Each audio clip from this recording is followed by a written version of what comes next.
this is getting better. It's a little less crumbly. Still not there yet. We're going to add 2 more tablespoons water and then we should be good.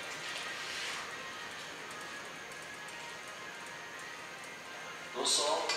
There was a little salt in there. I think there was, it's about like 3/4 of a teaspoon of salt. What type of salt do you like to use? You know what? I just have at my house right now just plain iodized salt. I've used sea salt. I use kind of whatever I just have They around. probably all work. Yeah, I think they all work. I'd say, I'd say they all work. I think because you're mixing in with the flour, and that's very fine grained, if you have a finer grained salt, it probably mixes in a little better. While that's going, let me just come back to my pasta machine and say that if you don't have a pasta machine like this at home, you can still be doing this at home. Does anyone have pasta machines, like maybe the hand crank? Yes. Yeah, so, you have one? Okay, they make a small pasta machine that's like a tiny little thing, and it has a hand crank, and it has rollers just like this that you can put your pasta in, and you do basically everything I'm doing. This is going to turn on and be electric, but everything that my pasta machine is doing, you can do at home with one of those hand crank bottles. It's just going to take a little more time, and you might not want to do as big of a batch of dough as I'm making.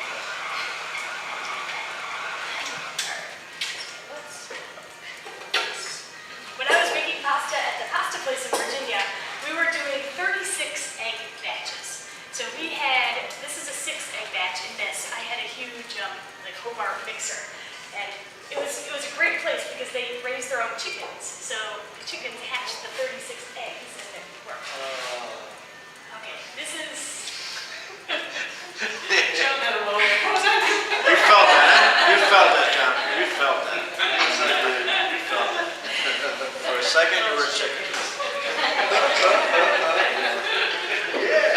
Do you have chickens?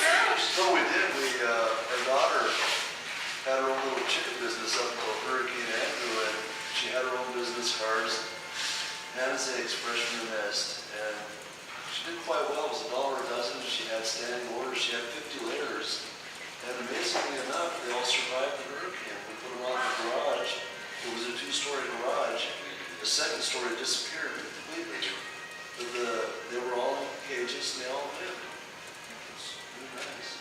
And then you have eggs. Yeah, all the time. All we got was the small ones. All the rest of them were sold.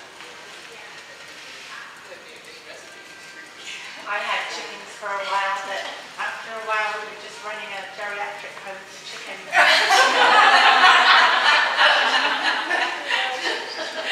Not chicken soup. No, they were vegetarian. They probably sat at the table with you eating the salad, right? Oh yeah, sure. I took my dough, and this is a good consistency. It's a little bit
good? I've never tried it.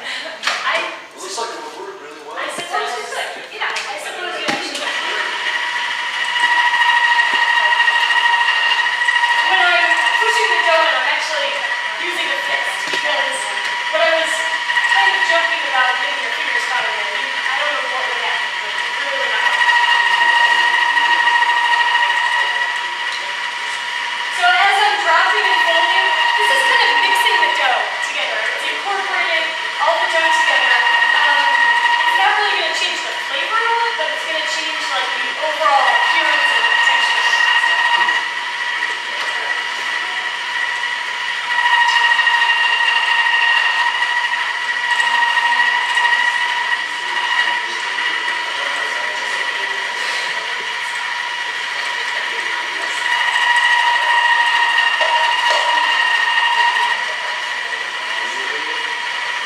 And I guess I'm used to doing this at a pretty quick pace because if this dough was a little bit drier, it would actually be pretty crucial that I wasn't letting it sit out for too long because it would start to dry out and then we would have a mess because we're putting it through and it's going to start to crack and crumble all over.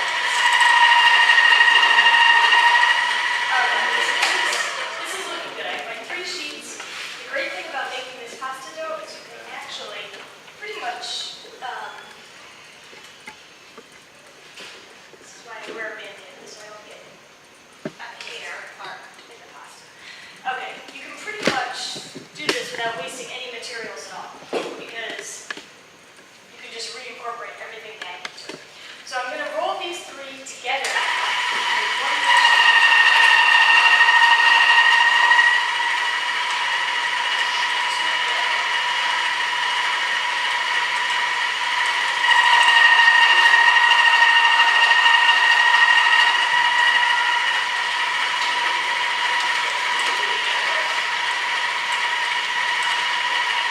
And like I said with the thickness, and there's no hard and fast rules, there's really no rules about how I'm putting this together. Sometimes I'm folding it over, sometimes I'm not folding it over. I'm just kind of feeling the dough and trying to eventually come up with a nice sheet of dough.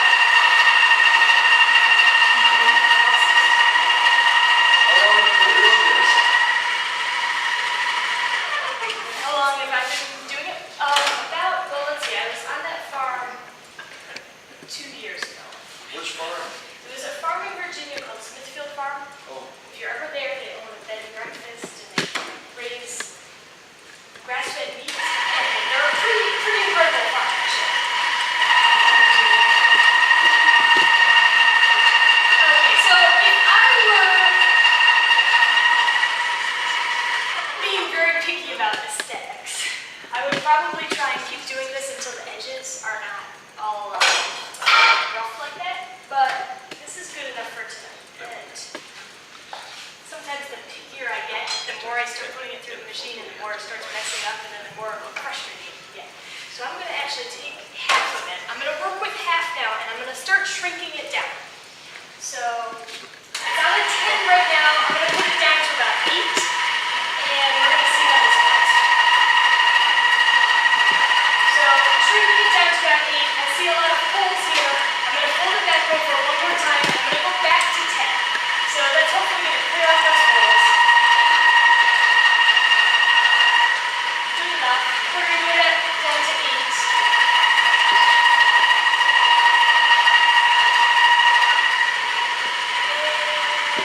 I'm actually going to go right to 5. So now I'm about half as thin as it's going to get.